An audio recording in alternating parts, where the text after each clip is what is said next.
If you've ever logged into Discord and then forgot your password, or you just want to check if it was saved in your browser, this video is going to help you out. In this tutorial, I'll show you how to check your Discord password using Chrome's built-in password manager. This is a quick and simple method, and it can save you time if you need to sign in again on a device you already use. If this video helps, make sure to hit the like button and subscribe for more easy tech tutorials just like this. Let's get into it. First, open Google Chrome on your computer. You want to use the browser where you originally saved your Discord login details, because Chrome Password Manager only shows passwords that were stored in that browser account.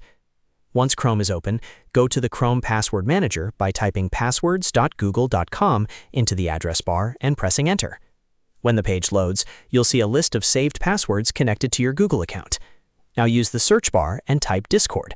This will filter the results so you can quickly find the saved Discord login entry without scrolling through everything manually.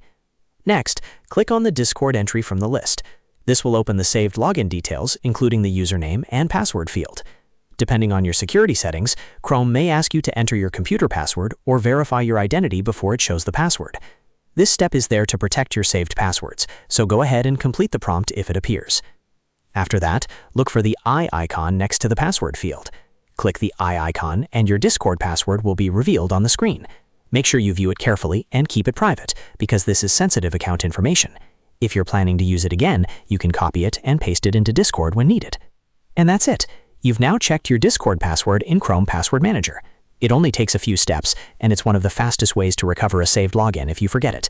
If this tutorial was helpful, please give it a like and subscribe to the channel for more simple how-to videos. Thanks for watching, and I'll see you in the next one.